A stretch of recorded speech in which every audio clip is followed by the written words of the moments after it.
As you know that during the last webinar, we had discussed a couple of decisions, and there was a request that we should have one more session where I should be able to complete the full case law presentation, which was included in the PowerPoint presentation.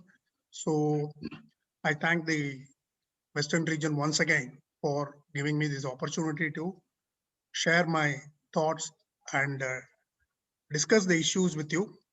Like last time, what we will do is we will have a discussion that, because that what I feel is very important, that we can have a discussion at the end of the presentation. This Mohammad Farhan Sheikh, the full bench decision of the Goa bench of the Bombay High Court, yes, sir.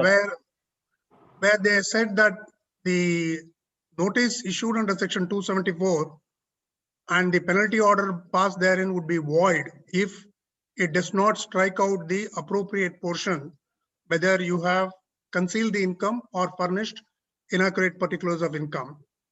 At that time, I had mentioned that this decision is more important for certain principles laid down on precedents, how to read the precedent case. When does a precedence become a binding precedence rather than the final decision on this issue? Because it is a veritable thesis on the theory of precedence. If you look at what the High Court says, is that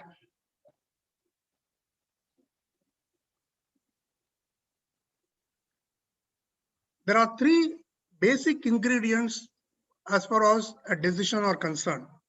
The first ingredient is the material fact, direct and inferential, which was present to the mind of the court. If the court, even if it notices a couple of facts, but in the decision later, if it does not refer to those facts, then those facts were not present to the mind of the court when it rendered the judgment. So therefore, those facts will not become material facts. The material facts are those facts which are consciously considered by the judge and then based on which he decides his decision. So therefore, if you have certain facts noted, but there is no discussion on those facts, we can't say that if similar fact is present in another case, that this decision would be a binding precedent. It would become a binding precedent only if the similar facts were discussed in the earlier judgment.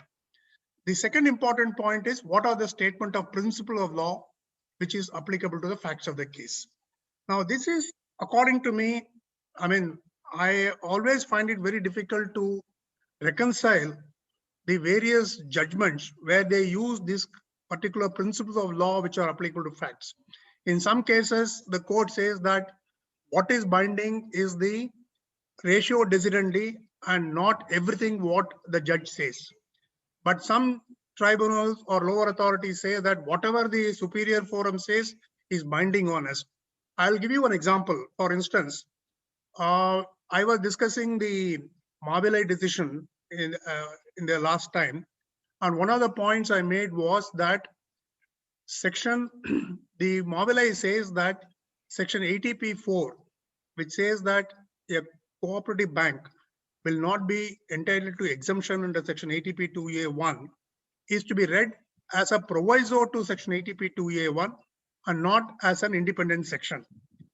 Now, Karnataka High Court in a couple of cases have held that based on 80p4, they say that even an interest received by a cooperative society from another cooperative society like a cooperative bank is not exempt under 80p2d because 80p4 excludes cooperative banks from the operation of section 80p. Now, if you read Mavilai, it says that 80p4 has to be read as a proviso to section 80p2a1. Now, is this statement of Supreme Court a principle of law or is it a passing observation? We have these kinds of difficulties because we can argue both ways. I can say that this is not a passing observation. They have really gone into that and given their views on this point, and therefore It is a principle of law, and hence Section 80P4 can be looked at only for ATP2A1 and not for any other sections, subsections mentioned in ATP2, like ATP2D. This is one view. We have some, and what I'm trying to say is that in abstract, this principle is very easy to understand. But like many abstract principles, the application of those principles to practical situations is fraught with some sort of a uncertainty. So that is a point I'm trying to make here. So that is one point we have to keep in mind. Then what is the judgment, final decision based on these facts and the principle of law? That is what is binding. So what the Bombay High Court says is that before you say that a particular judgment of the court is a binding precedent, you please test that decision against these three touchstones. And if they satisfy them, then your case would become that case would become a binding precedent, and you can rely on that for the purpose of your case if the facts are identical, if the principle of law is applicable to you, and the final judgment is applicable to you. The another point which is a very important point which the court makes is this. Of course, this is a well-known principle that the obiter dicta of a court is not binding. What is binding is the ratio dissemination. But as the court also goes on to say that it is very difficult to delineate between what is an obiter dicta and what is a ratio dissemination. The line of demarcation is very thin. So therefore, we have to look at the decision very carefully and try to cull out the ratio dissemination from the various facts and the statement of law, and certain observations which may be made by the court are not necessarily binding. Okay. But then it becomes a problem to decide whether it is really a part of the ratio dissemination or obiter dicta. So for instance, I'll give you one more example which comes to my mind. There is a decision of the Supreme Court in ALA firm 189 ITR 285. See, in this case, one of the issues was that whether, on the basis of the facts and circumstances of the case, whether the ITO had correctly invoked section 147 clause B as it existed before 1489 to reopen an assessment where the assessee is not guilty of disclosing the true and full facts. That was not the issue at all. Assessee had disclosed all the facts.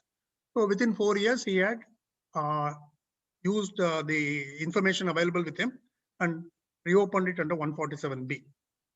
So in this case, what happened was the assessee's argument was that during the assessment proceedings, I had filed certain documents, I had filed certain replies which are on record. But the assessment order does not contain any discussion on this. Here the Supreme Court says that the assessing officer has formed an opinion based on those documents because it is against the human conduct to ignore any material which is on record. Supreme Court very clearly says if certain materials are placed before the assessing officer, it means that he has considered it, and to say that he has not considered such one would be against the human conduct. Now, whether this is an obiter dicta or whether this is a principle of law is an important issue, because if it is a principle of law and not an obiter dicta, in many cases where we can always argue that even if the assessment order is silent on a particular point, where the assessing officer has raised a question and we have filed the reply, the assessing officer is deemed to have considered that, and if he wants to reopen, it may amount to reopening based on mere change of opinion. So this is another important point which we have to keep in mind, is to bifurcate between the obiter dicta and the. So these are the two important principles on precedent theory, which has been discussed in Mohammad Farhan. In fact, if you read the Mohammad Farhan full judgment, the operative portion of judgment, the court completely deals with all the precedent case laws on the subject, and then comes to the principle to decide whether those precedents are binding or not. And the final decision is hardly a paragraph or two. So the important, according to me, this Mohammad Farhan is more important to know about the theory of precedents rather than the ultimate decision, which is whether the assessing or non-striking of the relevant portion of the notice under 274 would make the notice void ab initio.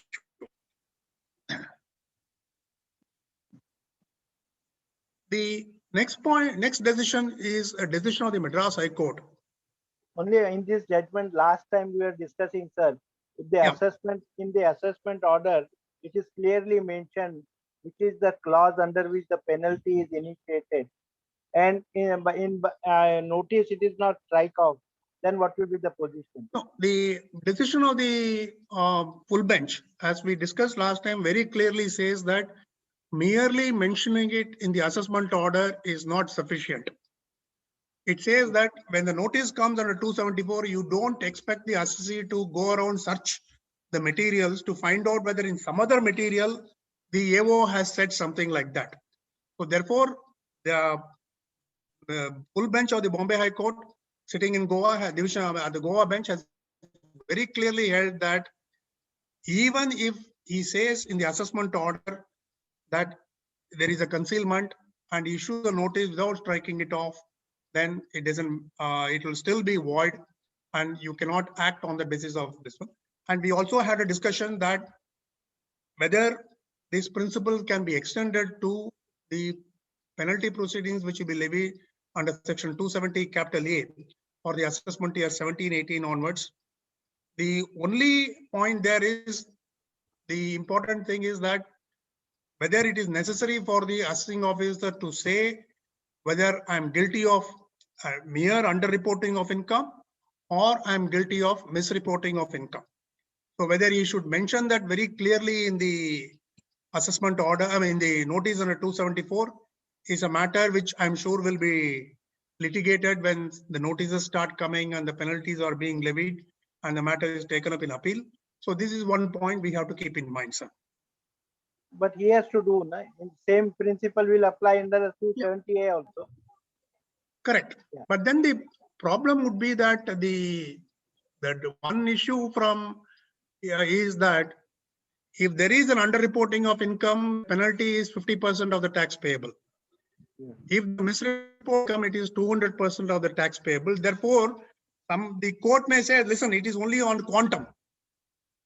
It is not on the fact of the underreporting. You are not under any confusion as to whether you have underreported or not.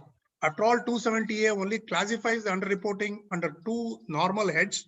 One is an underreporting which does not amount to misreporting. Other is a misreporting. And the statute says that, legislature says that if you are guilty of misreporting, the penalty is 200%. And therefore, the only point possibly we can argue, I'm just playing devil's advocate on this. Okay. Yeah. The only point that department may argue is that, listen, maximum the assessee can argue that since he has not said it is misreporting of income, the penalty of 200% cannot be levied. Penalty can only be 50%. So this could be one issue, but you can't say that the entire notice is void. Because in the 274, in the case of concealment of income or failure of furnishing of inaccurate particulars, is the fundamental basis for levy of penalty under 271(1)(c). So therefore, when the fundamental base is not clear, the assessee is not put to the notice as to what is the exact charge, then the courts have held that 274 notice is bad. But here, you are put to notice that there is an underreporting of income. Only thing is, you are not further put to notice that it is misreporting. So this could be one point which the department may argue, and we may have to come out with certain counter to that. We have to think about it as to how to counter it.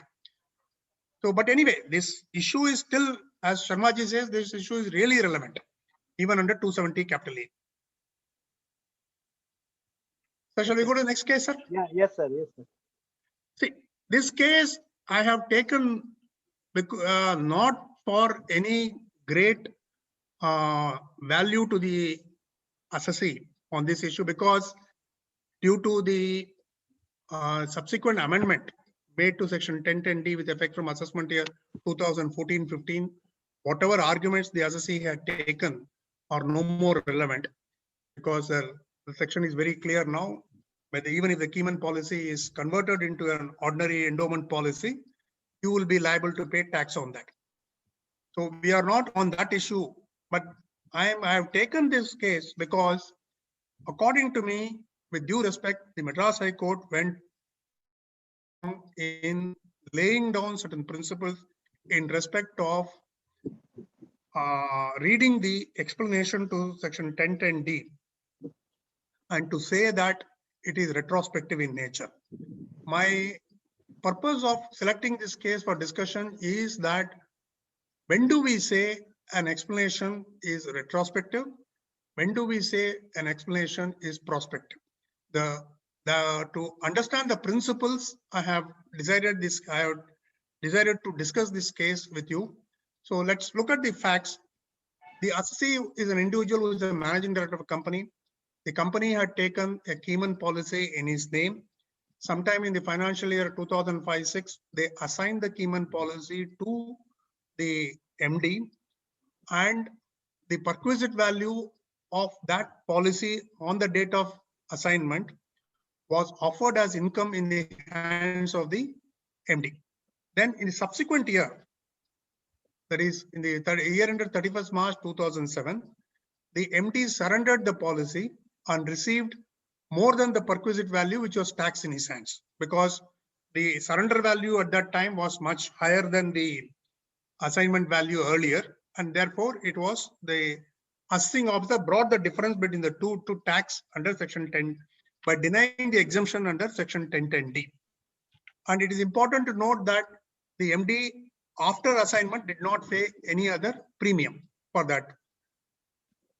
So the one point is that it's not clear from reading of the judgment whether there is a specific clause in the assignment that on assignment the policy will become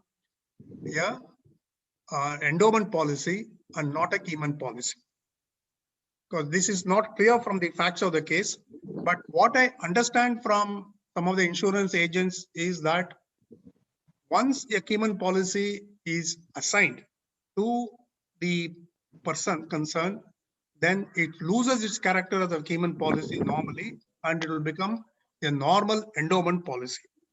So that was the point based on which the life insurance companies were selling the Keyman policy to the businessman, saying that the premium paid by you would be allowed as a deduction. When you convert it after some time, after paying the almost 90 to 95% of premium, you convert, the balance premium will be paid by the assignee. And when he receives this money, it will be tax-free in his hands. To get over this particular tax planning, the explanation was added by the Finance Act 2013 with effect from assessment year 2014-15 to say that even if the Keyman policy is subsequently converted into an endowment policy, it would continue to be treated as a Keyman policy for the purpose of section 1010D. So that means once a Keyman, always a Keyman. That principle is what it came from in the explanation.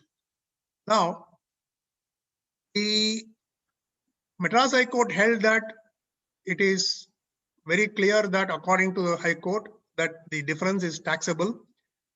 They held that the explanation 1 introduced by the Finance Act 2013 is clarificatory in nature and hence retrospective. This is based on the wordings of for removal of doubts, etc. Now, we will have to discuss whether this proposition of law laid down by the Madras High Court is right or not. It's very important to discuss that, because that is the whole purpose of selecting this case. And there is a decision of the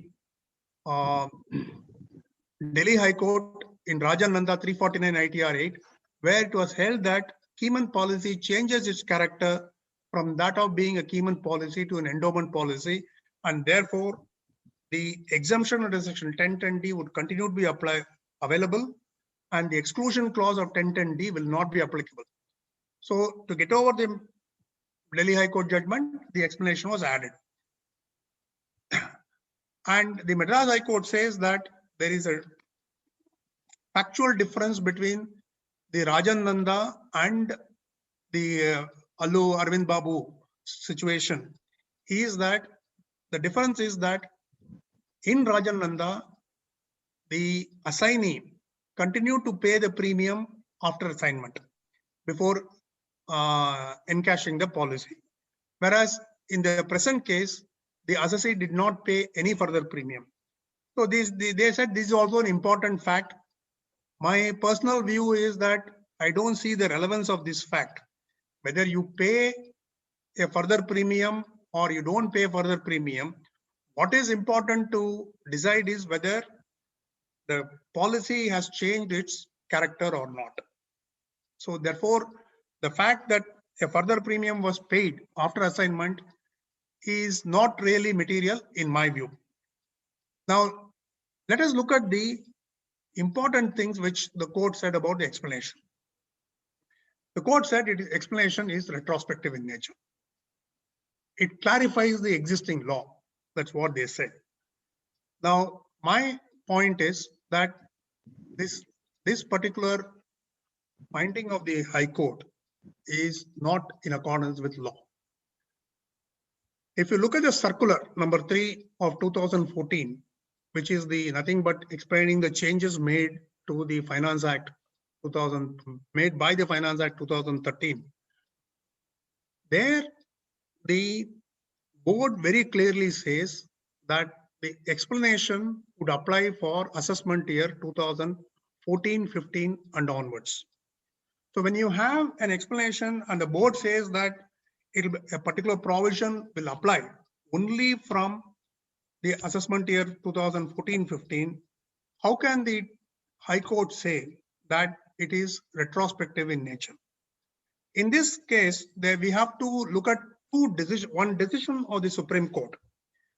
In no-tax investments 414 ITR, where the Supreme Court says that when the legislature introduces a section with effect from a particular date, then it is normally prospective and it cannot be held to be retrospective. So if you look at the Finance Act 2013, which introduced the explanation, it would be very clearly said that it starts like this. The following explanation shall be added with effect from 1/4/2014. So once it is added from 1/4/2014, that means it is applicable for assessment year 2014-15, and it cannot apply for the earlier assessment years. The same principle was earlier laid down by the Andhra Pradesh High Court in 356 ITR 625. The Andhra Pradesh High Court, in the case of an investment allowance, looked into the explanatory memorandum and the circular explaining the Finance Act and said that this applies only from, let's say, assessment year 80-83, and therefore that particular prohibition of getting the investment allowance would apply only from 80-83, though the explanation said very clearly for removal of doubts. And the Andhra Pradesh High Court held that for removal of doubts is not decisive to say whether a particular amendment is prospective or retrospective.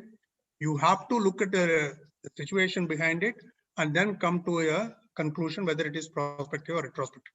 Now, there are two decisions of the Calcutta High Court in 201 ITR 48 and Madras High Court in 272 ITR 290, which according to me are impliedly overruled by the decision of the Supreme Court in no-tax. So this important point we have to apply for the latest Finance Act 2021.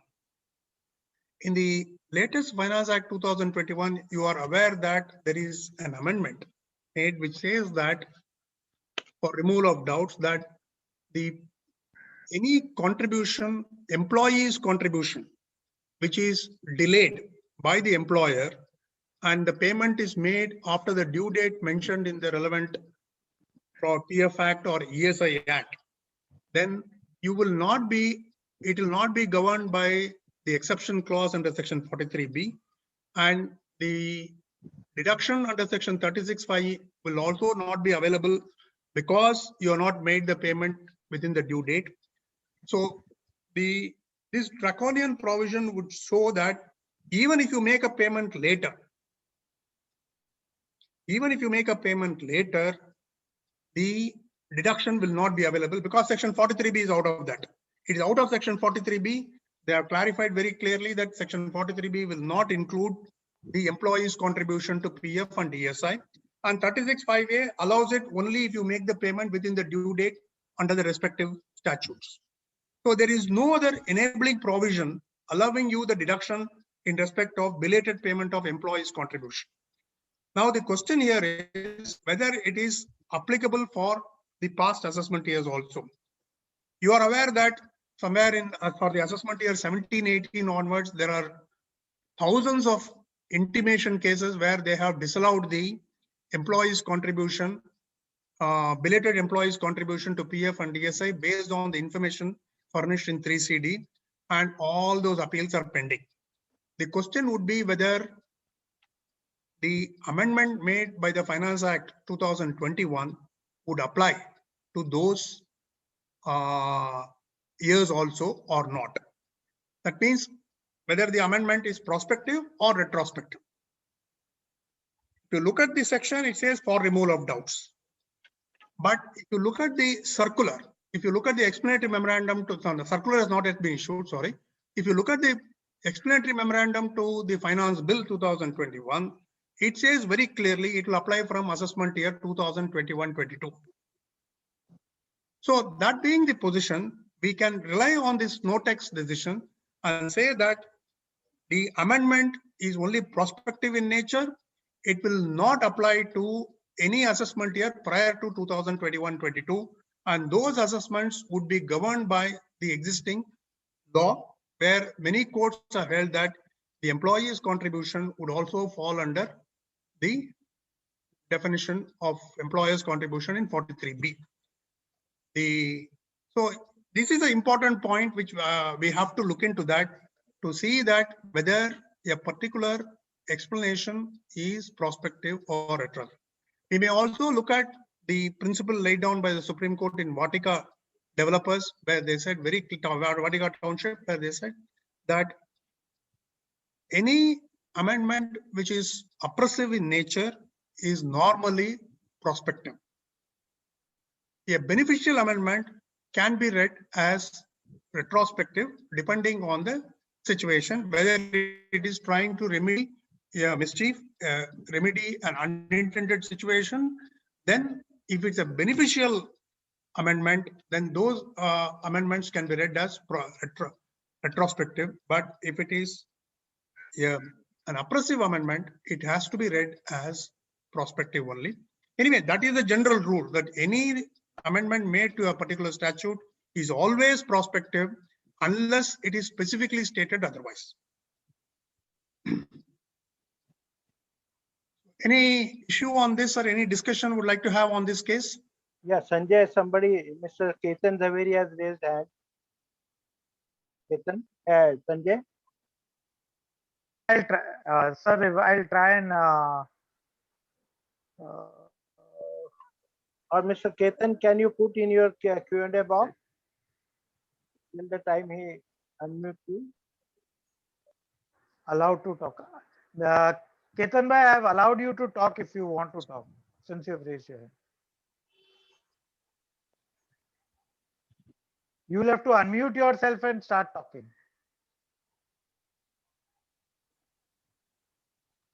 Ketan bhai. I have nothing. You go ahead with it.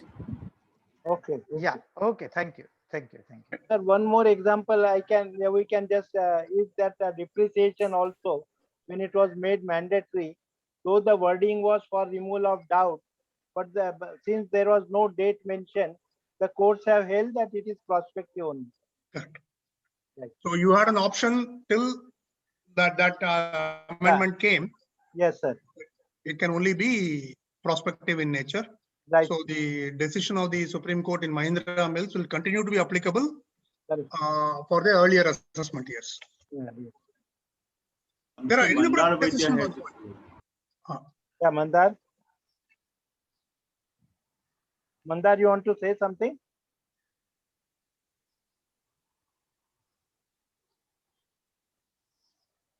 Hello.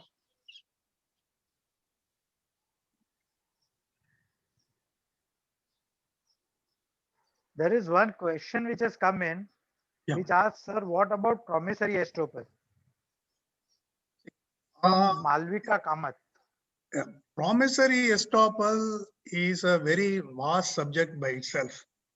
And whatever little I know of that, I will explain to that. The first point is, which I understood, is that there is no promissory estoppel against the legislature. So the parliament or a state legislature can always go back on whatever it has promised. Even if you have acted on the basis of certain things which are there in the legislature, I mean, on the basis of a statute, which is later on retrospectively amended, then you cannot invoke the promissory estoppel against the legislature. What you can invoke the promissory estoppel only against the executive. For instance, if the act says that we will give you a tax holiday for a period of 5 years, and based on that, based on the certain notifications to be issued by the executive, the conditions have to be prescribed and satisfied based on the notification. Now, the executive says that, all right, these are the conditions based on which you will be entitled for the exemption. And based on those promises made, if you set up an industry, and during the middle of the promise period, let's say the 5 years in my example, suddenly the executive says that, listen, a few of the industries will not be eligible for this benefit. Then what happens is the theory of promissory estoppel will apply. So the question of promissory estoppel against legislature never applies. And in any case, in respect of these kind of deductions, etc., under the Income Tax Act, there is no promise by the legislature saying that we will allow this deduction. In fact, the legislature will say that if you look at section 36(1)(5), I have said very clearly that unless you make the payment within the due date under the PF Act or ESI Act, I will not allow the deduction. It is the courts which have started interpreting it, and therefore I never made a promise. And in substance, I can say the theory of promissory estoppel will not apply to legislative amendments. Subramanian sir, am I audible, sir? Yeah, yes, sir. Yeah, I'm Advocate Mandar Vaidya. I had one doubt on this amendment by Finance Act 2021 to section 36(5)(a). Now, if I remember correctly, unfortunately, these wordings of this particular amendment are far too harsh. It doesn't simply say for removal of doubts. It also says that it shall be deemed never to have included this particular. Yeah, 1 minute. If I don't mind, can I just take the act? Just give me a minute, okay? Yeah, please.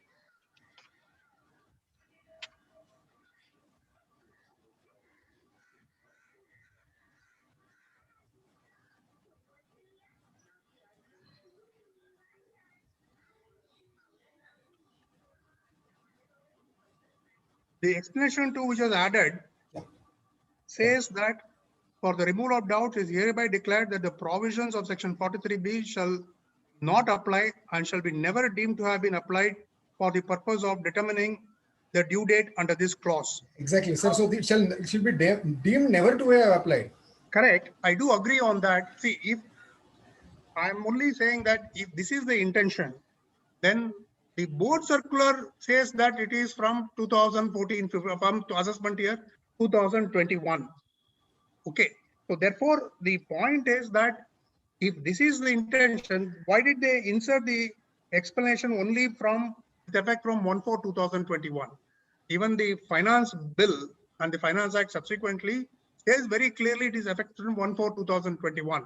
If the retrospective effect of nature was needed for this, they should have very clearly said it is applicable from 1/4/1961 if you want, because that's when 36(5) or whenever section 36(5)(a) or 43(b) was introduced. 43(b) was introduced with effect from 1/4/83. Therefore, they could have used it from 1/4/83. Then it would have been a different matter. But here, notwithstanding the fact that it uses the expression shall never deemed to have been allowed, we still have to say that it is applicable only for 21-22 and not for earlier years is a possible argument. But as you rightly pointed out, some courts may say take the other view, but I would only go by the decision of this notex to say that this is what it says.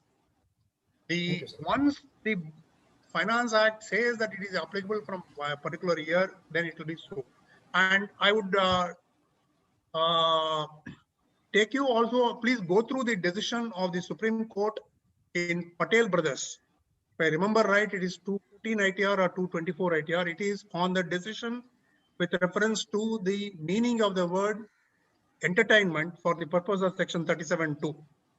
There also it was introduced with effect from 1/4/1974, but the explanation used the expression that it is always like the similar expression to like this deemed to have been. I don't think they used the word deemed to have been, but they used some other similar expression, and still the Supreme Court said that it is applicable only from the assessment year 74-75. You please go through the decision of the Patel Brothers, 224 ITR, if I remember right. I'm not able to recollect the correct. Sir, 224 ITR, I think it is Allied Motors. No, 224 ITR is not Allied Motors. You just see Patel Brothers, sir. Okay, sir. Okay, sir. Okay. Patel Brothers is on the decision which of the Gujarat High Court went to the Supreme Court on section 37(2)(a) entertainment. What is the meaning of the word entertainment expenses? You remember that there was a dispute whether normal hospitality expense like providing coffee, tea, and refreshments would amount to entertainment or not. And the court made the rule that decision that it is not entertainment. Hospitality expenses will not come under entertainment. To get over the judgment, there was an amendment made. The department stand was it is retrospective in nature, and Supreme Court said no. Right. Right. Kindly go through that, and possibly you will be able to get a better idea on this. Sir, only one more thing, sir. Only on this retrospectivity. Now, under 40IA, now it says that the disallowance is to be confined only to 30% of the amount. So, is it possible to take an argument that this amendment also should be given a retrospective effect? Unfortunately, the Supreme Court in Chaudhary Transports, I think it is 429 ITR or something, has held very clearly that the amendment of the deduction of 30% is prospective and not retrospective. There is a direct decision of the Supreme Court on this issue. Kindly look into that.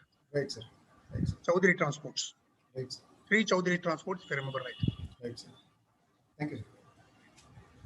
Yes, sir.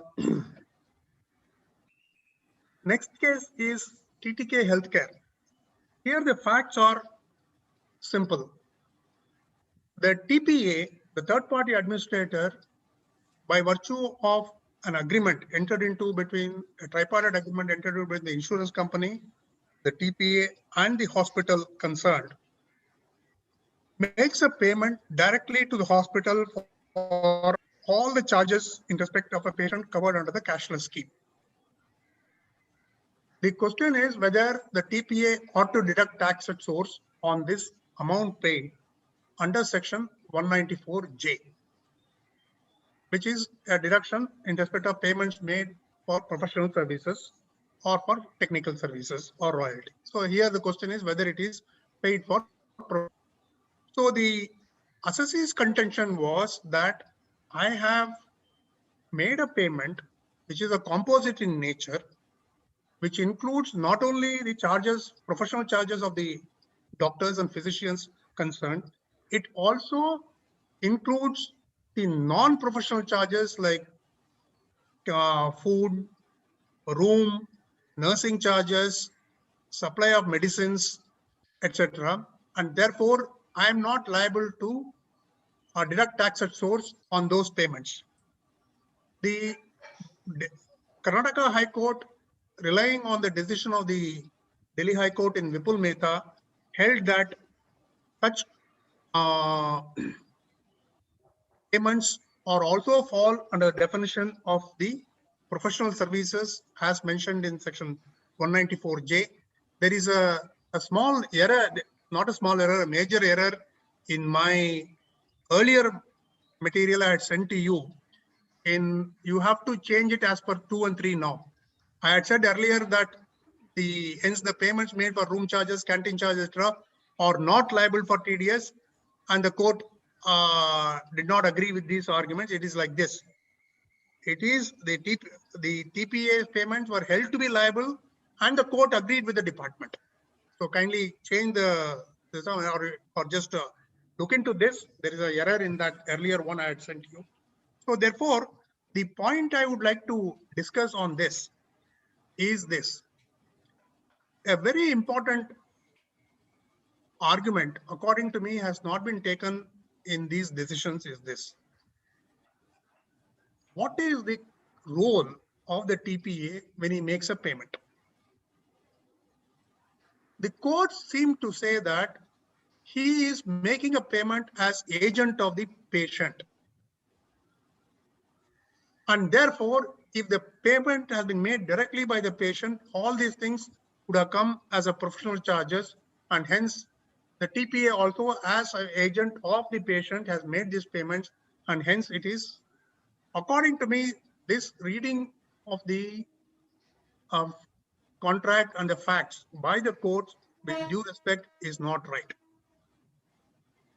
Now, normally what happens in a TPA agreement is that there is a tripartite agreement between the insurance company, the TPA, and the hospital, saying that wherever the TPA approves, the payment will be made directly by the TPA, and to that extent, the patient need not pay. Only to the extent the TPA does not admit a payment, the patient has to pay directly. Okay. Now look at this. Now, as far as the patient is concerned, he has no contract with the TPA. The patient is the person who is in receipt of the professional services from the doctors. Even for a sake of argument, let us assume that nursing charges, canteen, food, room, everything is part of professional charge. We'll assume it for the moment. Even then, it is the patient who receives the services. The patient has got a contract with the insurance company to say that the insurance company will make the payment. There can be two types of payment. You have a cashless payment, or you have a post expense reimbursement system. So any of the two is applicable. So if you are opted for the first one, the payment is made according to you. It is paid by the insurance company, not by the TP. And therefore, and the second point is the service. In order to attract section 194J, who has to receive the services? Whether the recipient of the service should deduct the tax at source, or is it a person who simply makes the payment? If you look at section 194J,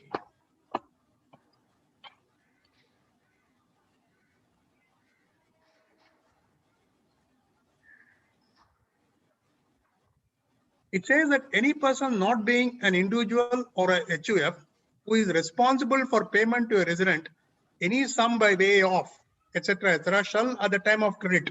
Now, one point we can argue is this. Whatever be this one, when the patient gets admitted to the hospital, and he is the person responsible for making payment. And if it's an individual or HUF, he is not liable. The insurance company, the TPA, etc., are making only the payment on behalf. The TPA is making payment on behalf of the insurance company. he doesn't receive the professional services, and therefore the professional services not being received by the TPA, he is not allowed to deduct tax at source under section 194J is one argument that can be taken. But today, I think the law is almost settled. Delhi High Court, Karnataka High Court, and a few other high courts are consistently holding that when whatever the payment the TPA makes to the hospital, they have to deduct tax at source on the full amount. And in fact, most of the TPAs have started doing it. So therefore, it is more of an academic nature. But this point could have been argued is one issue that we can keep in mind. Sir. The second important point this decision says is this. See, under section 2011A, the interest is not leviable.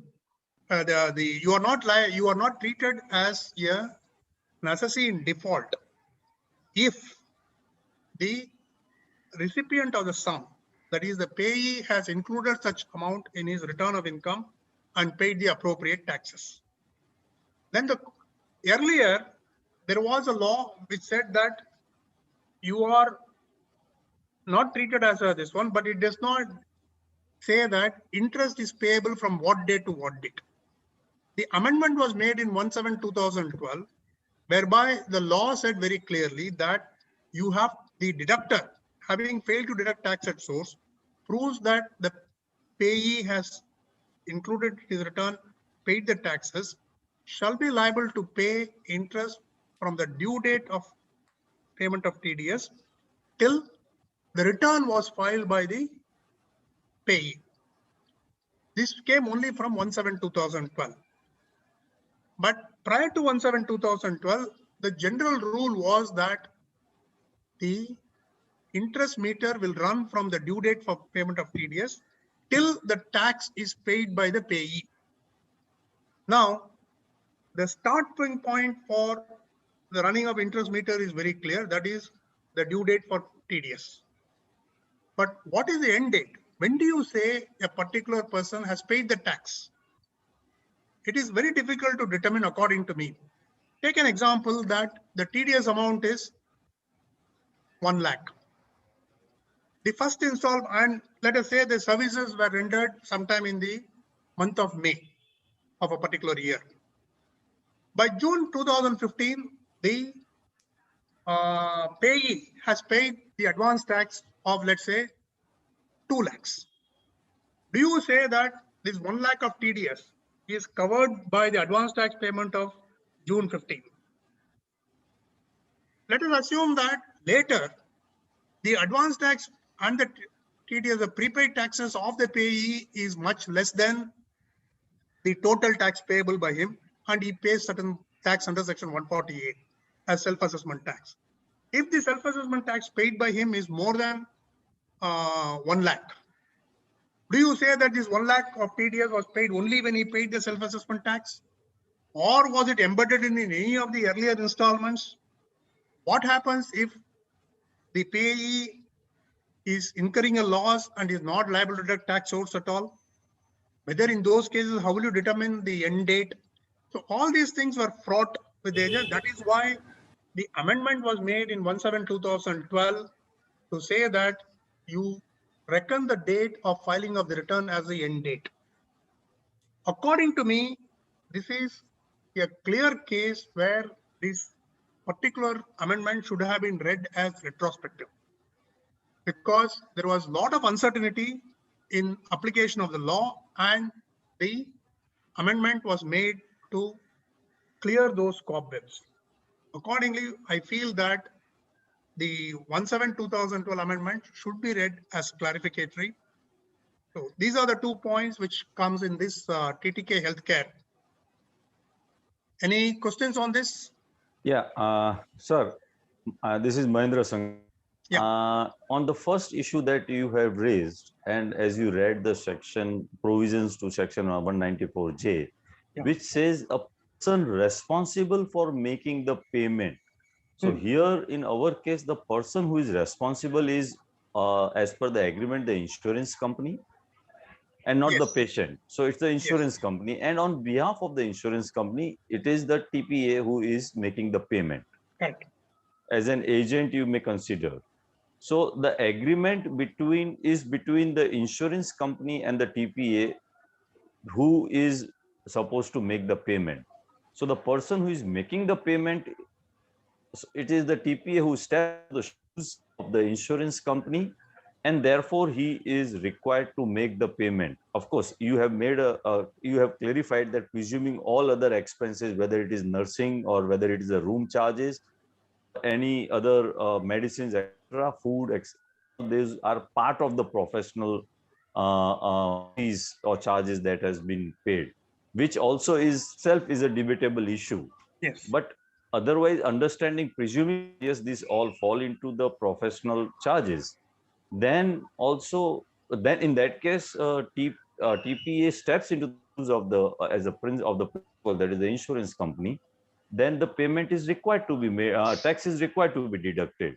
So on that analogy, I think the judgments that have all are coming in favor of the department are correct judgments. Of course, it doesn't sound legal, but that's the law. No, I agree. I'm not saying that the judgment is not right. I'm only saying that an important point, which is, as you rightly pointed out, maybe I was not right in saying that, emphasizing on the person responsible for paying, because as you correctly said, it is based on the agreement. The TPA is the person responsible for making payment. I stand corrected to that extent. He doesn't step into the shoes of the patient. But then the other point is that, which was not argued, what I was trying to say is that, should you not receive the services? See, basically the entire tax deduction source, the entire chapter 17B, is always by a person who receives the services mentioned therein. Okay, and not by the person who is a third party. So therefore, on this basis, when a liability like a vicarious liability like TDS is being imposed, should we not say that unless the person responsible for making a payment receives those professional services, assuming for a moment, as you said, that even let us assume that all those charges fall under the definition of professional services, should they not receive the services is the issue. That's the only thing. Some court may say that it may not be necessary because you look only what is the fact. Is there a professional services rendered to X by somebody? Yes. Are you the person responsible for making payment for such professional services? Answer is yes. Therefore, you are coming under 194J and hence you are liable. The court may say this. But my only thing I'm like to say that, if assuming that this matter goes to Supreme Court, can we take a stand that I am not in receipt of the professional services as TPA? It is the patient who is in receipt of that, and therefore I am not liable to do under 194J. Okay. Okay. And the second issue is regarding the interest. Yeah. This interest, or rather say 201 SSC will not be held in SSC in default, is because of the judgment of that Hindustan Coca-Cola. And in that same judgment, because the Supreme Court said that the interest will be leviable, they did not give up to what date and the manner in which the interest is to be leviable. Therefore, very rightly, as the example given by you, whether we have to follow the proportionate theory or whether we have to follow the FIFO one, that becomes a debatable issue and more of a practical subjective issue, rather, I would say.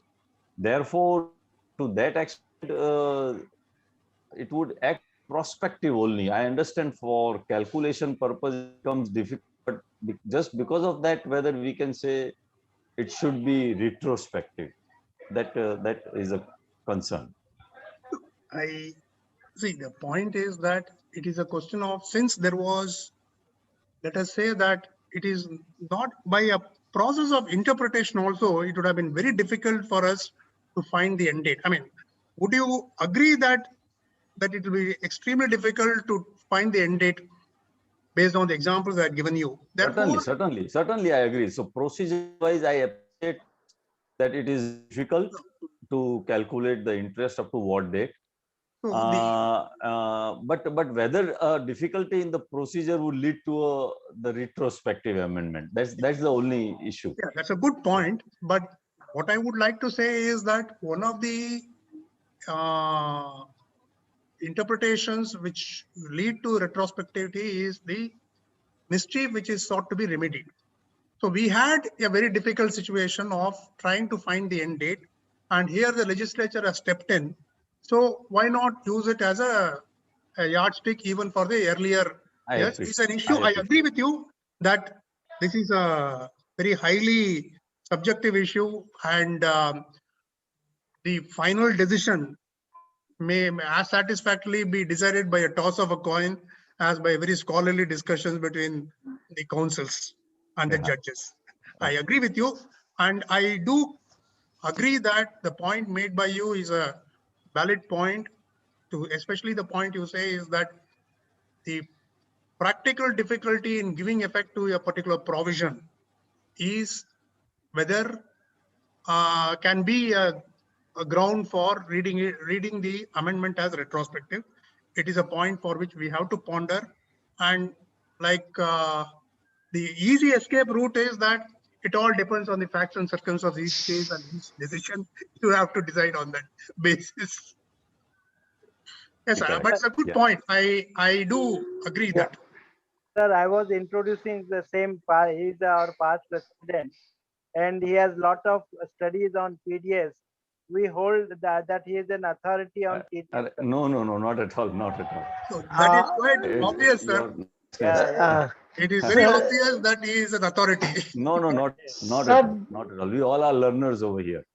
Sir, there is one Mr. Jayant who has raised his hand. I will allow him to speak now. Sure. Yeah, yes, yes. Jayant ji, you can now speak. Unmute yourself and speak. Are you there, Jayant ji? Or should we proceed? I think to save the time, I will request all participants to put your question in Q&A box. Of course, if necessary, we'll allow you to speak also. But first, put in the Q&A box. Okay, so we can proceed. I don't think so. Yes, responding. Okay. The next decision is, I would only say, a startling decision of the full bench of the Patna High Court in Loknath Goenka. Sorry, it's not Goenka, it is Goenka. This is a small error, kindly corrected. See, in this case, what happened was that, you know, that section 64(1)(3), which was in statute book prior to introduction of 64(1) capital A, said that if any minor is admitted to the benefits of a partnership, the share of profit from the firm will be added in the hands of that parent whose total income is higher. Okay, so this was the law which was brought in by the under section 64(1)(3) with effect from 1/4/1976.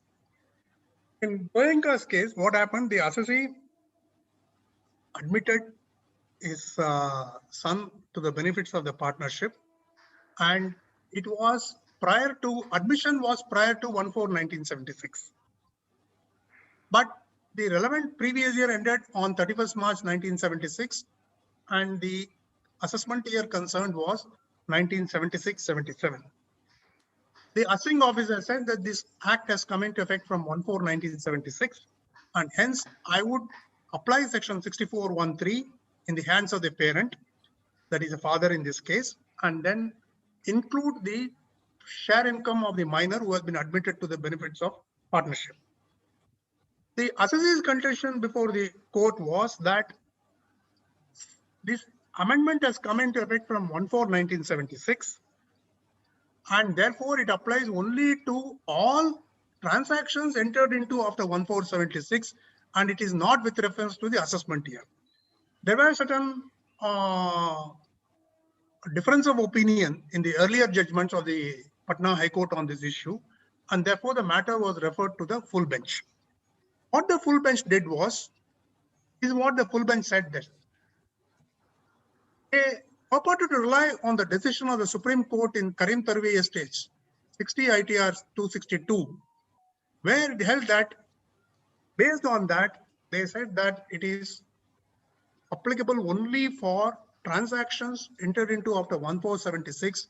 That means it will not apply to the assessment year 76, 77, and practically it will apply only to assessment year 77, 78 onwards.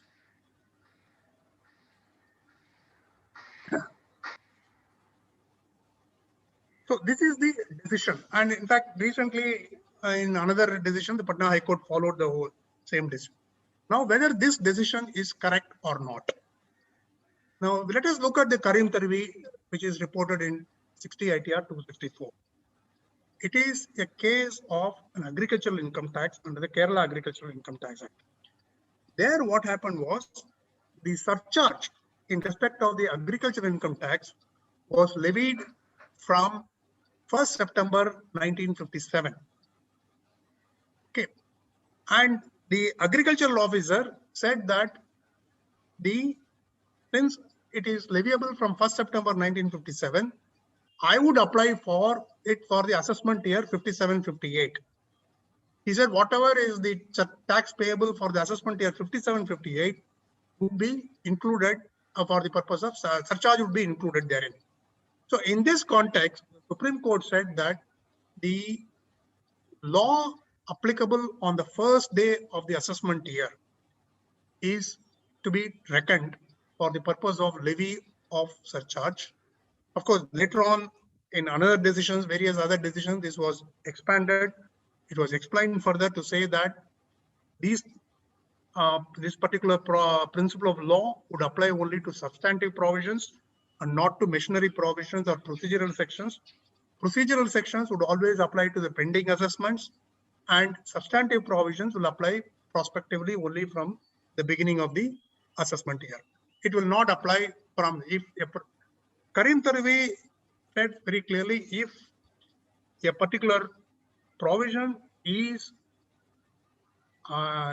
introduced in the middle of the year, it will not be applicable for that particular assessment year, which begins on 1st April, unless, it's very important to note, unless it is stated that it will apply from a particular assessment year. As we will see in another decision, 115 BBE, which was introduced somewhere in December 2016, but it says very clearly it is applicable to assessment year from 2017.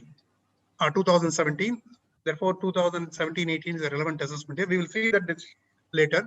So here, in the absence of anything else, they said that will not apply to that particular assessment year, middle year, when it is introduced in the middle of the assessment year.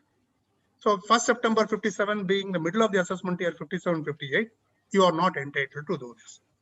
But with respect, I would say that the court misread this judgment of the Supreme Court and held that based on this, it will apply to transactions and not to the assessment year. Now, if you really, the correct decision on this is the decision of the correct decision to be referred is the decision of the Supreme Court in Isthmian Lines, CIT was the Isthmian Lines 20 ITR, where the Supreme Court said very clearly the law applicable is as it existed on the first day of the assessment year. That is the law which must be applied.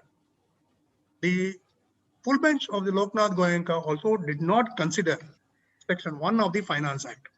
If you read Section 1 of any Finance Act, it will say that save as otherwise provided.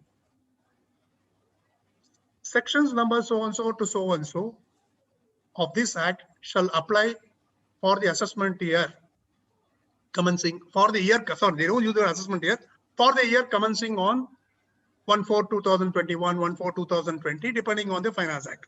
So that is why you will find that when you go through the Finance Act, it will always say wherever it wants to be a different year, that section would say that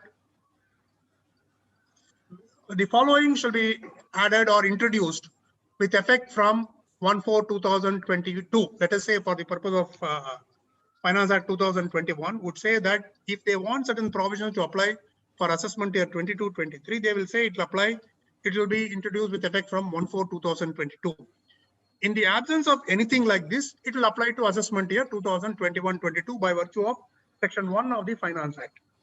And the year referred to in section 1 is always the assessment year. This is well settled by various decisions of the courts. And therefore, based on this one, my submission is that this decision is totally wrong. Because it is a very dangerous one, because we always apply the law as it exists on the first day of the assessment year. So when we look at any particular section in the Income Tax Act, whichever be done, we look at from when it was introduced. We will say that inserted by the Finance Act 2002 with effect from 1/4/2002. That means it is from assessment year 2002-3. It is not in respect of the transactions entered into after 1/4/2002. So therefore, this decision of Loknath Goenka, where they say that 6413 will apply only from assessment year 77-78, with due respect, is palpably wrong.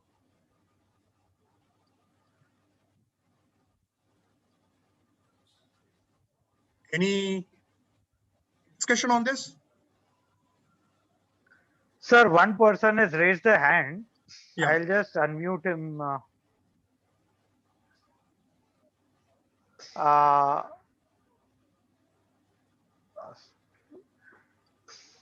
Mr. Setumani ji, you can now, yeah, you can talk. Sorry, it's okay. Please.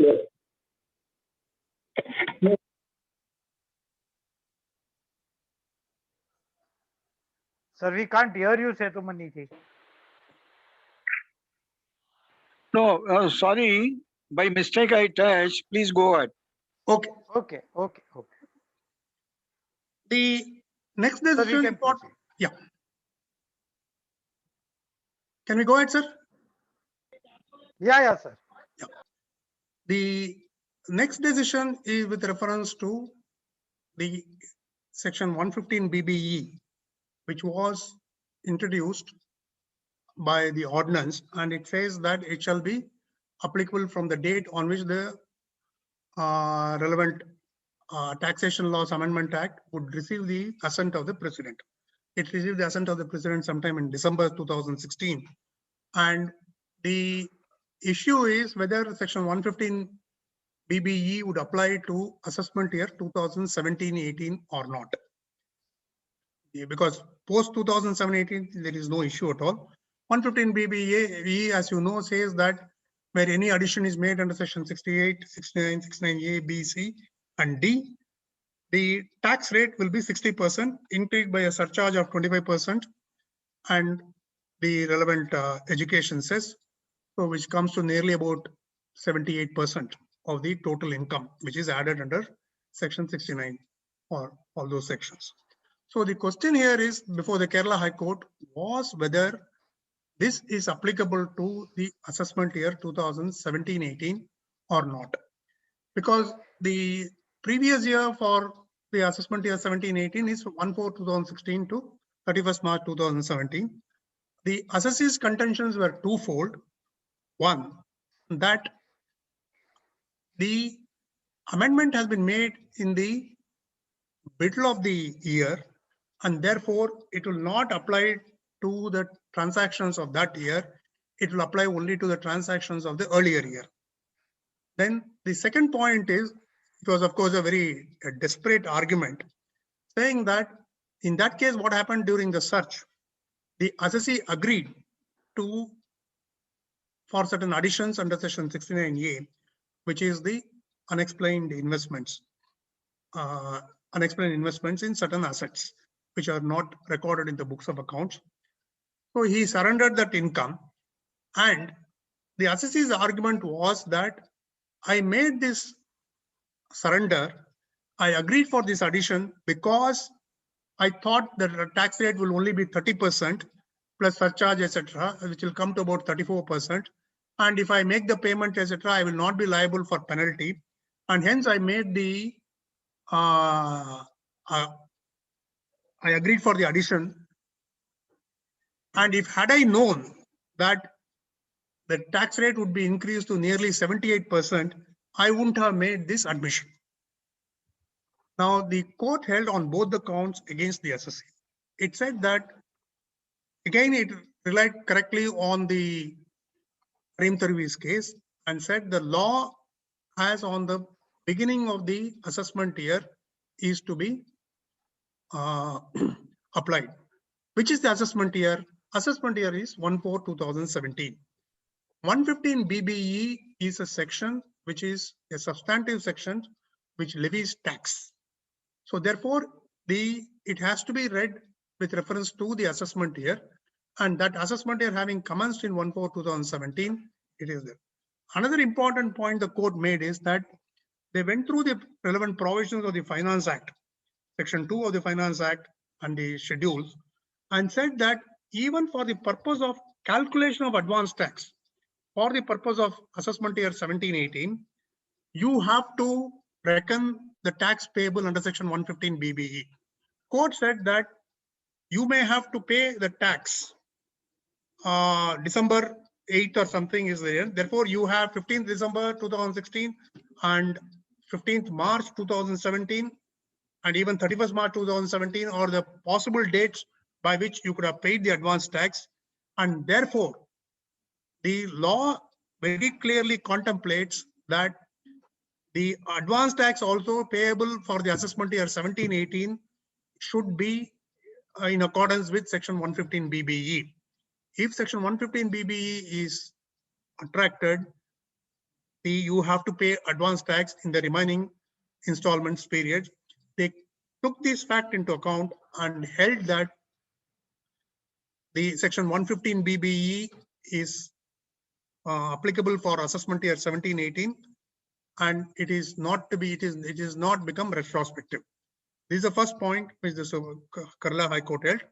The second point is they said that you have no right to commit an offense on the expectation that you will be treated leniently. That's what they said. They said that you can't say that I thought the case law, the tax rate is only 30%. So I will commit an offense and pay the tax at 30%. I never expected that the legislature will increase it to 60%.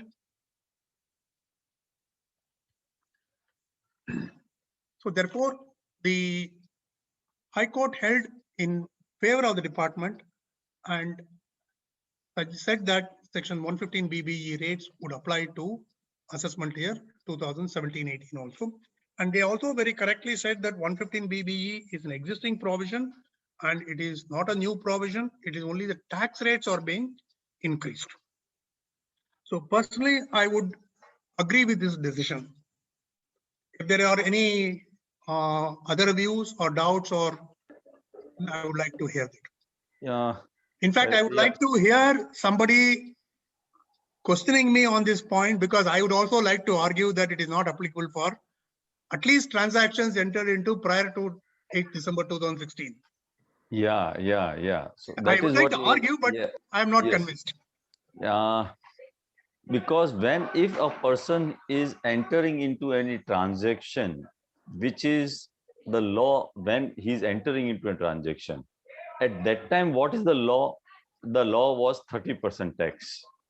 If the transaction entered is prior to December 15th.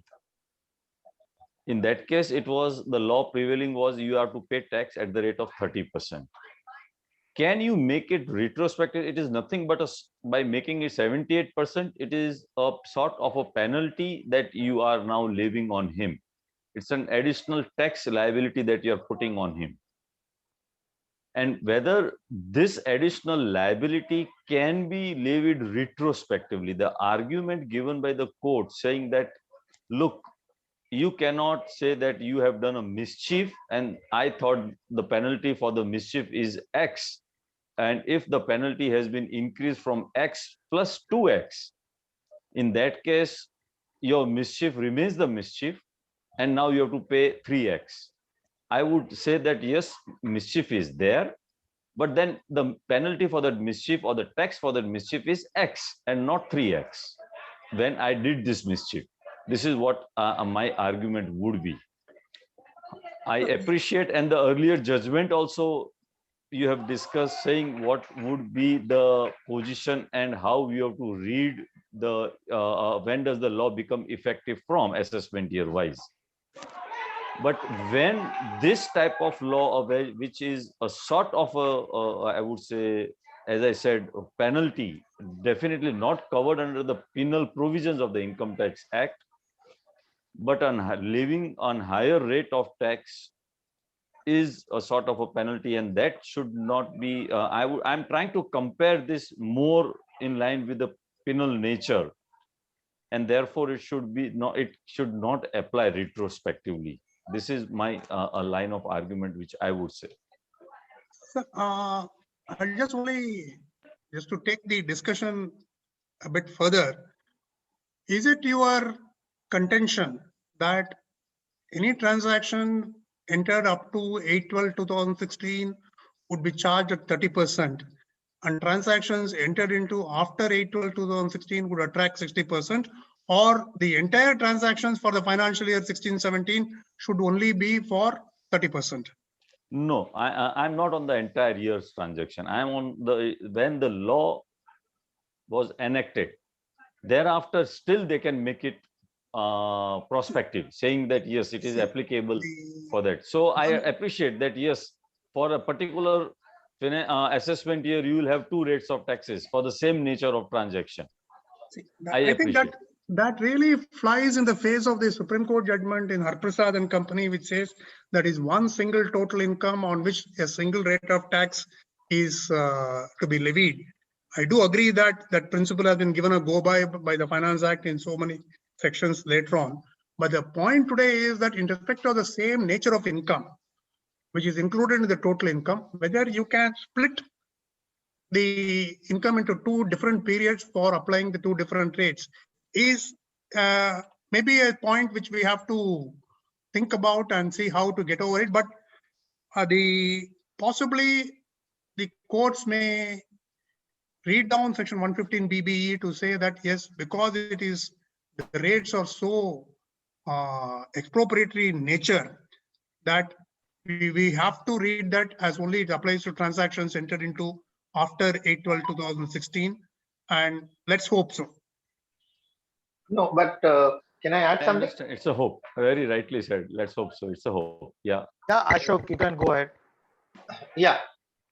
So, Mahendra Bhai and sir, there is this issue that it is termed as taxation. So, 115 BB is termed as taxation, and taxation, we have various judgments which say that these are supposed to, they can go even retrospective. So to that extent, getting someone to a court to agree to a fact that this taxation is in the nature of penalty, and therefore since it is in the nature of penalty, I cannot be retrospectively penalized, is something which is going to be difficult to convince a court, and more so because you talking about something in which you are involved in something which is not correct. So I think there's not much of a scope to argue that this is in the penalty nature. But yes, you can hope that some lenient court may at some time agree to this. Hello. Even criminal law, yeah, also date of committing crime law is applicable, not retrospective. Even criminal law also. Then how this civil law can be applicable? No, so there is a difference between criminal law and civil law. So I agree with criminal law, where there is a specific provision that you cannot, there is a article that says that you cannot be punished retrospectively. But this is not a criminal law, where the courts have in Dharmendra Textile gone ahead and said that 271 1C is civil liability, not criminal liability. Yeah, so if this is civil liability, even penalty is a civil liability, it can go retrospective. That is my contention. But then wealth tax, I think I remember in wealth tax, what was the Supreme Court judgment? What is the day when you conceal some wealth? That law, what was the law that will be applicable? Maharani Punj, 158 ATR, 155 ATR. Why these principles should not apply in this 11 BB? And Bridgemont, sir, 120 ITR. 120, but the Wealth tax case is Maharani Punj versus Commissioner of Wealth Tax, Yeah. where they made a distinction between, and that was later on explained by the Supreme Court in Barki's case in 203 ITR, saying that there is a difference between the law, penalty law as on the date of commitment of the offense, and a penalty for a continuing offense like non-filing of the return within time. So the point is this: the Maharani Punj clearly explained that what is the law which is applicable on the date of commitment of penalty, commitment of the offense would be the penalty leviable. But that on that day, whatever the law of penalty, that would be applicable. But see, unless we agree with Mr. Mahendra that the section 115 BBE, the rates of tax of 60% plus surcharge, etc., working to 78% is a penalty in the guise of tax. It will be difficult to argue that it is not a penalty and it is not a civil law. It is there. The question of going into the penalty nature itself may not come. So therefore, the first point we have to convince the court is that 115 BBE is more of a penal in nature rather than collection of tax. So this could be an issue. So I think what I would say is that we would put a into discussion on this case, and I will move on to the next case. Thank you. Is it okay, sir? Yes, sir. Okay. Yes, sir. This Brijbasi is a very one of those decisions of the Delhi High Court where what was working in the back of the Delhi High Court is the back of their mind is that the assessee has committed a crime and he cannot go scot-free. Here, what happened initially while making the assessment, certain donations were treated as bogus by the assessing officer. The matter traveled up to the tribunal, and tribunal held that they are not bogus based on the information available with the tribunal at that time. Subsequently, there was a CBI raid on some persons, and they said that they have received cash from somebody. We don't know who is that somebody. They received cash from somebody and they issued check in favor of this welfare society, Brijbasi Education and Welfare Society, as donation. So based on this one, the CBI commenced certain proceedings against them, and this information was passed on to the assessing officer. And the assessing officer initiated the proceedings under section 148 and then made the reassessment under section 147, treating this as a bogus donation and added it to the income of the trust. The assessee challenged basically it is an appeal under 260A. He challenged both the reopening under section 147 as well as the addition on merits. As far as the addition on merits is concerned, the court simply said that it is a question of fact. We will not go into that question under 260, and therefore they did not deal on merits. As far as the legal challenge to the reopening under section 147 is concerned, the court said that the assessing officer had reliable information from external source in the form of the CBI report that these are bogus donations, and hence the reassessment is valid. The assessee contended that based on the earlier judgments of the Delhi High Court, the assessing officer has not made an inquiry into the allegations made by the CBI, and since in the absence of an inquiry, he could not have formed a belief that the income has escaped assessment, and what the assessee implied, maybe it didn't come out very clearly in the judgment, is that the satisfaction of the AO is that of a borrowed satisfaction. That he only says that merely based on the CBI report, you have concluded that these donations are bogus donations and proceeded with section 147. The court dismissed this argument and saying that the assessee officer has made the inquiry. Now, unfortunately, if you read the entire judgment, a major portion of judgment is a reproduction of the tribunal order, where the tribunal seems to be suggesting that the assessee has engaged in certain nefarious activities and therefore he has to be punished by reopening.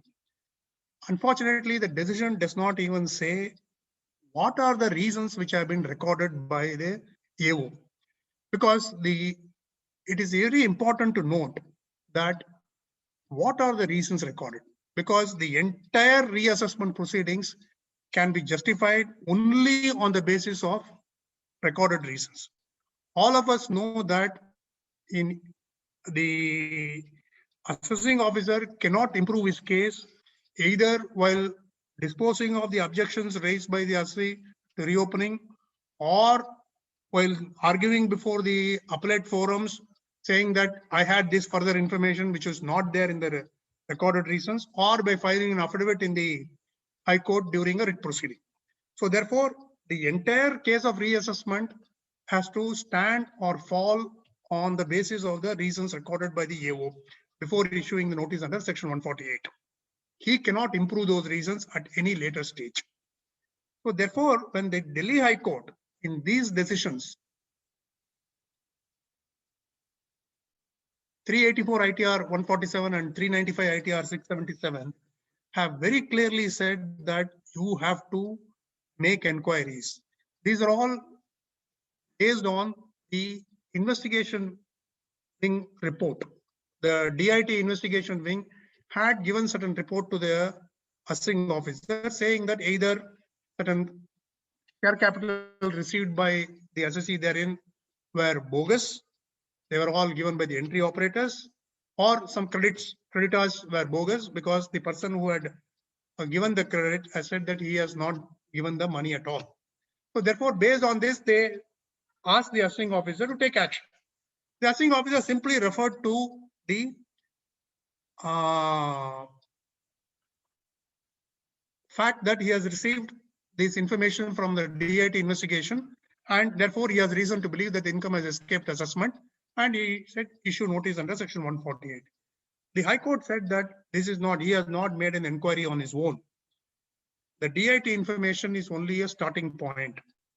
Based on that, he is required to make at least a preliminary inquiry and find out whether this is bogus, and then form an opinion, prima facie opinion, then issue notice under 148.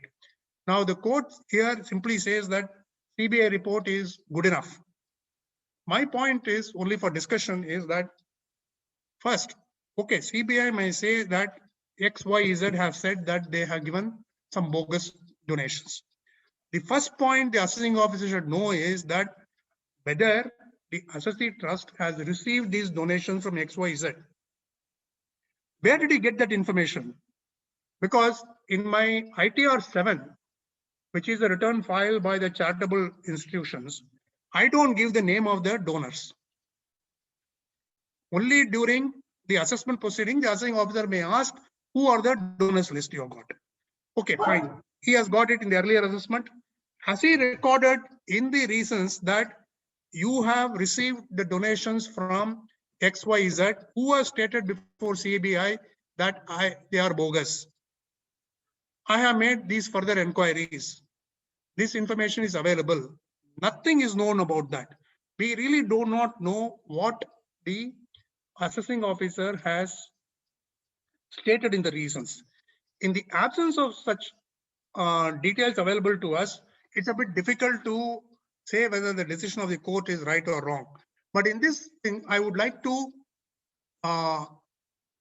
take one point is that the decision of the Karnataka High Court in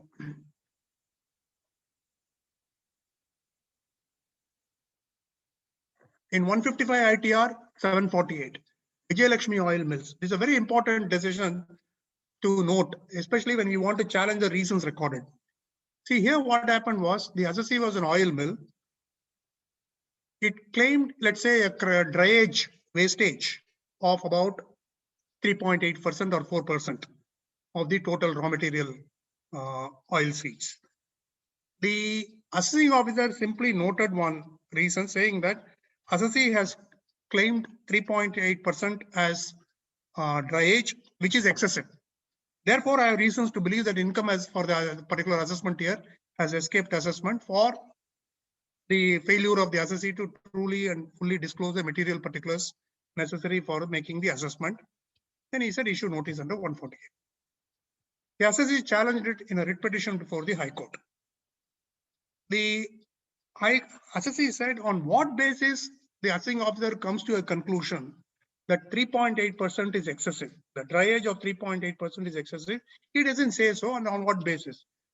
In the writ proceedings, the department filed an affidavit saying that on the date on which I recorded the reasons, there is a note which is available in the assessment records of the assessee, which shows that in comparable cases, it is much less than 3.8%.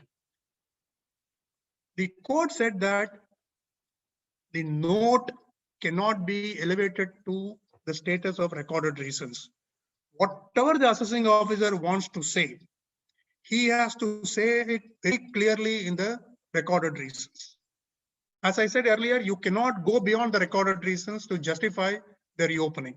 So therefore, the recorded reasons should contain all the information which led the ITO to AO to believe that prima facie conclusion that there is a escapement of income.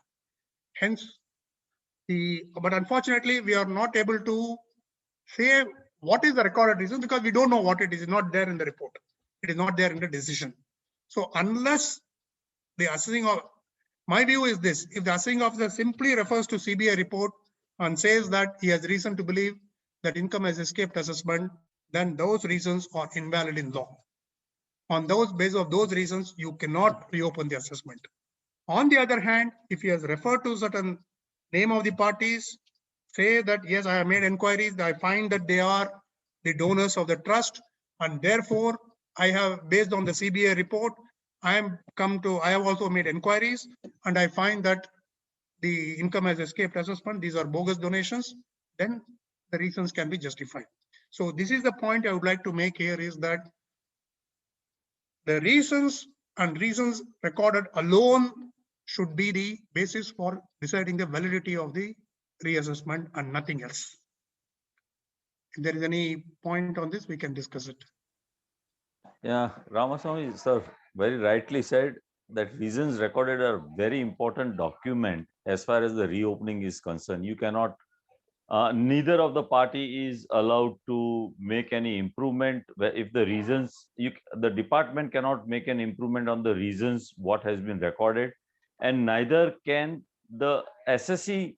Once objection is raised, he cannot improve on those objections subsequently, saying that I have further information, I have missed the bus at the time of raising an objection. So we have judgments of Bombay High Court in the case of Crown Consultancy, wherein the SSE had said that today I have the PAN number of the SSEs and the correct address of that SSEs. So the court held that no, now when we are not giving a chance to the department to improve on the reasons, same way SSE also cannot improve on, later on improve on the objections what has been raised. And as far as coming to the relevant, these reasons being more important and the lighter one, I would say that is the reason today we have a press release saying that they have been given 3 months extension for the reopening so that they can draft reasons properly. Sir, one point on this, I agree with you 100% on this. Maybe later I would suggest one point for discussion for one of your future webinars is this: whether after the complete revamping of section 147 to section 149 by the Finance Act 2021, whether any notice under unamended provisions can be issued after 31st March 2021 is a very interesting point which needs to be discussed, and I would request the chamber to choose an eminent speaker on this who has done enough research on this to have a discussion on this, because that's very important, because we are all assuming that for the assessment year 2021, or let's say for 17-18 or 18-19, the so not 17, 14, 15, etc., even up to 30th June 2021, you can issue notice under 148. So that whether that view is right or wrong needs to be discussed. I would like you to have a webinar on that. We appreciate, very rightly so. It's a debatable issue. It's a Definitely, highly the debatable departments issue, and I have think we issued. should have some clarity. Very right. So the assessment year 15-16 also on, and 14-15, 15-16, 16-17, all these 3 years notices have been issued in the month of April. Yeah. So whether those Whether notices they are are valid in valid law, we have notice to or look not. at that. Validity of that notice requires to be tested. Because the Yeah. new subsection says is the is only 3 years. Yes, yes. And which and that has become effective from 1st April 2021. So both the laws, that is one by because of the extension. The old law is also in place because of the extension, and the new law is also there because of the Finance Act. So that becomes an issue. Yeah. Yeah. Point I would like to make is that whether after 1/2021 the old law exists at all. Only if the old law exists, the time limit can be extended. If the foundation itself does not exist, where is the question of building a superstructure on that? That is what we have to think and answer. I'm just giving a viewpoint, that's all. Right, right. So the last decision we would, which I will run through, is the Ranjan Pai. See, in this case, the only important point discussion is that the assessing officer said that the bonus shares received by a shareholder from a company is taxable under section 56(2)(7) as gift. Now, the retired justice of Delhi High Court, Justice Ishwar, appeared for this case for the assessee, and he made a very important point that the assessee has not received, in quotes, these shares, because the argument of the council was that the shares come into existence only after allotment. In order to be a receipt under section 56(2)(7), there has to be a transaction inter vivos. There should be two parties. The shares were never the assets of the company. It only becomes asset in the hands of the shareholder, and the expression receipt is to be treated as saying when somebody gives and somebody is there. So there should be a person who is giving and there should be a person who is receiving. If there is no person who is giving, because the company never had that to give, because it is not company's asset to give. The company only allots, and therefore, but unfortunately, the Karnataka High Court did not go into this question. They simply said that the bonus shares is never treated as income under the Income Tax Act. It is not treated as dividend. It is not income at all. At all, what happens is that the existing amount which is due to the shareholder is redistributed. What was there in the reserves have now become the capital, and to that extent, the market value of the shares fall down, and therefore the total value in the hands of the shareholder, even after bonus, remains the same. Pre-bonus and post-bonus values are same, which according to me is a very highly debatable proposition. But unfortunately, the court did not go into the most important argument of the assessee for the assessee, that there is no receipt in 56(2)(7). Because we have to look at this, there are certain, suppose let us say a company whose, let's say the value of a share is 150 rupees, either book value or DCF method or anything you want to say, and later the company allots it at face value of say 10 rupees. The question is whether 56(2)(7) would apply to the extent of 140 rupees. Because for this, the answer to this question depends on what is the meaning of the word receipt. My view is that the expression received in section 56(2)(7) should be read as an inter vivos. That means there should be a giver, there should be a receiver. The giver can be a giver only if he has something to give. An allotment of shares to the shareholder is not giving of the shares. Contrast this with where I hold shares of X company, I transfer it to somebody else. Yes, X company shares were assets in my hands. It is also received as asset by the Y company or Y, the other person, and therefore there's a receipt. So this is the only point I would like to look at Ranjan Pai. Of course, I was really surprised that the one ITO has taken this kind of a view that bonus shares will fall under 56(7). I have not come across any of these, any other assessment order in my experience from 2004 when this particular provision was introduced. So, the only point we have to discuss on this, whether there is a receipt. What is the meaning of the receipt for 56(7)?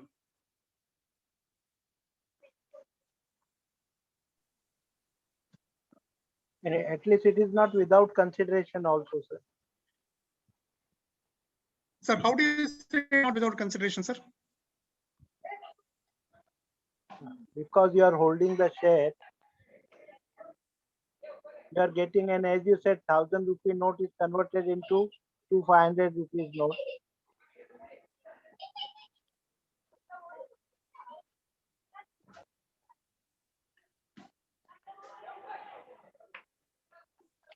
Means they may say it is whether it sufficient consideration, adequate consideration is there or not. Is it? Yeah, the point is that, of course, 56(7) does not use the expression any adequate consideration. What it says is that if the market value of the property received by you is less than, the actual consideration paid by you for receipt of a property is less than the market value as determined per rules, then the difference is treated as your income. So to a certain extent, inadequacy of consideration is as per rules and not as per the normal understanding. So that is where some problem may arise. And the department may say that you are not paid even a 1 rupee for getting these bonus shares. So the only thing we can say is that I am not paid now, but it is an encashment of a pre-existing right. Yeah. Because I have a right in the reserves of the company. Yeah. That reserves of the company right can be exercised by me depending on the company. Of course, depends on the company's board of directors and the AGM resolution. It can be exercised at 3 stages. One is by way of declaration of dividends. 2, at the time of liquidation by distribution of the surplus. 3, by issue of bonus shares. And therefore, what I am receiving is only a encashment of a pre-existing right. And based on the decision of the Supreme Court in Ramasubramanian, we can take a stand that there is no consideration received, and it is not of course, Ramasubramanian was in the context of transfer. So we can use the same principle and say it is not a receipt. Sir, there was can we have a discussion on this, or would you like me to discuss that Delhi High Court judgment which you have sent this morning? Yeah. Ramaswamy sir, only thing is, if I could, ultimately, what did the court held? That is court it hold that it taxable? is not taxable. It is not taxable, no? He said Yeah, that. yeah. Okay. So, okay. No, what I am saying is that I am saying that court missed an opportunity to decide on a very important concept underlying 56(7), which was raised by the Associates Council.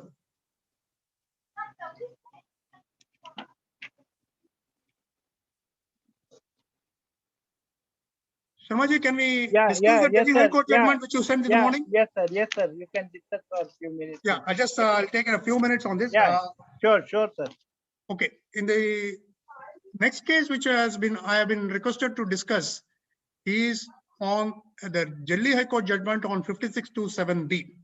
I mean, I didn't have the full text of the judgment, but from what the head notes or kind of thing which have been sent to me, I can understand is that the facts of the case are that the assessee therein adopted the DCF method for valuing the shares and issued it at a premium.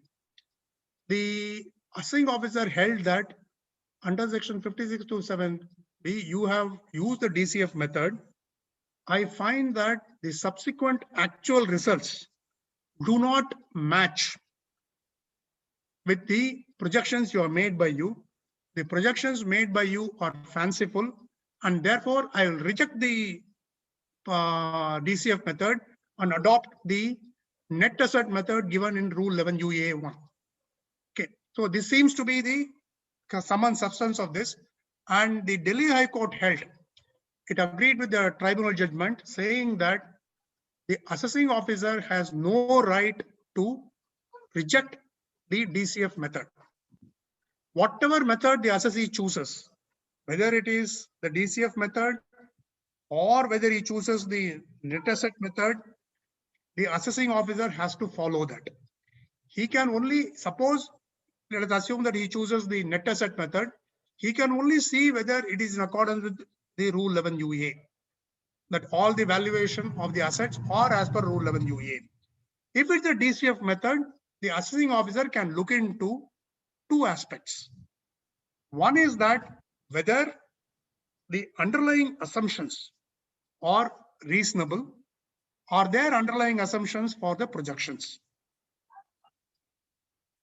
and whether the DCF method is supported by a report of the today only the merchant banker, or earlier even an accountant. So the assessing officer cannot go into the question whether the actual results are in accordance with the projections. So this is a principle which has been laid down by many judgments, starting with the Ramasubramanian Power Supply Company of the Jaipur bench, and which has been followed by so many benches all over India, saying that the right of the assessee, it is his option to choose the method. Once he chooses the method, the AO can question only the underlying assumptions. He cannot reject the method, whatever the assessee has valued, and go to the other method, but he can give his own valuation. Now, in principle, this sounds great, but in practice, whether it is possible for an assessing officer to have another valuation method, DCF valuation, and you are looking at a valuation after about 3 years or 4 years, when the matter comes up before the assessing officer. The major problem with DCF analysis, as most of us know, is that you can do whatever you want. You can have any projections. You can assume that your revenue will grow at 20%, and this is your cash flow. And then you have you say for next 5 years, I do this, and then I have the terminal cash flow for the balance period of my business, and say this is the enterprise valuation. Deduct all the outgoings like loan, etc., which I had taken, which I require for repayment, and say this is my net cash flow valuation. Based on this, this is my value per share. Fine, this is fine. Now the question here is, I have been a witness to many such valuation where the valuer will give you whatever you want. If you are a buyer of a company, he will give you a lesser. He will say your projections are too high, I will do like this. If you are the seller, the same valuer will use the higher revenue growth projections and give you that. So it is, the DCF method is one of the most, what should I say, is a misuse methods to do this. So, but the court is right in saying that the assessing officer has no choice to do this. Can he give another report on his own? Practically, no. It's not possible for the assessing officer to do that. My only suggestion would be that I give this suggestion to all my clients when they come before the event, saying that this is what I want to do. I would say that if you are an existing company, please ensure that your projections are comparable with your past results. If your past results show a CAGR of, let's say, 10% or 12% revenue growth, don't make it 25%. You can assume that 12% can increase to 15%. Then it is fine. So therefore, that's the first thing. If you are not a company with a track record, and if you're a company who are incurring losses, if you want to use it, your projections should be based on reasonable assumptions, and all those assumptions should be documented properly. If you expect that there would be a growth, there will be a demand spurt, you must refer to the relevant reports, some economic analysis done by somebody, the industry association, where they are given projections, whether you can do that, all those things. Finally, those projections may not be achieved. That's a different matter, but you must demonstrate before the authorities that when you made the projection, it was based on a reasonable assumptions which are documented and supportable. This is my view on 5627. Of course, this is what broadly the tribunals have been holding, and this is what the Honorable Delhi High Court has also recently held. Right, sir. Any question, friends, on this? No, can income tax officer refer to valuation sale for the valuation of shares? Just like an immovable property, they have got power. Yeah, let us look at section 142A. Just 1 minute, I will.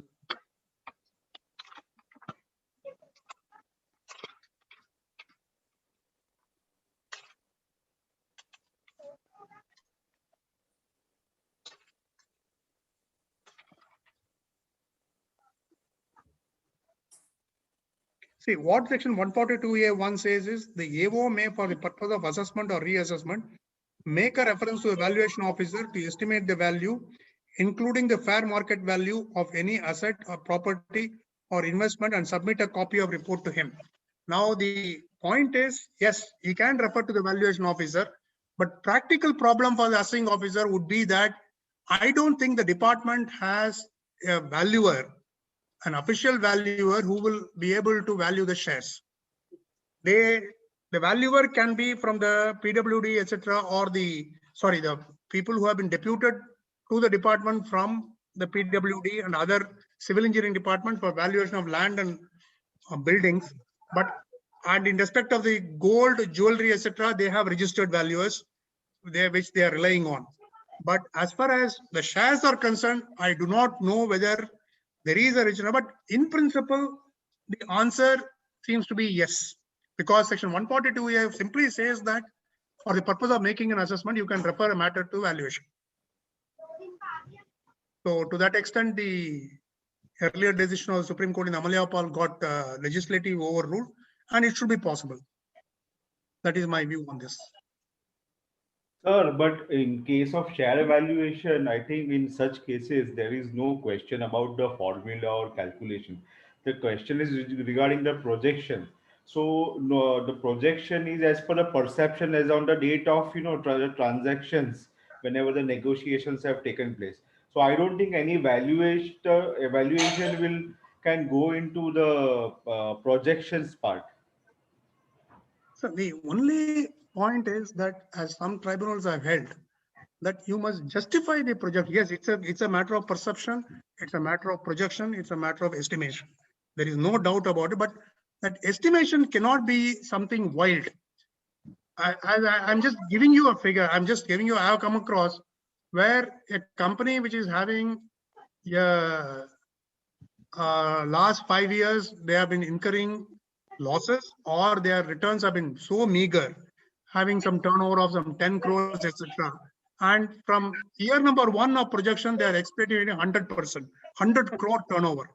Now, when I asked him, how did you arrive at the 100 crore? Do you have a capital expansion plan? Do you have something? Are you going to get this? He says there is nothing documented. It is our projection. So the question is that whether we can justify something purely on the basis of perception.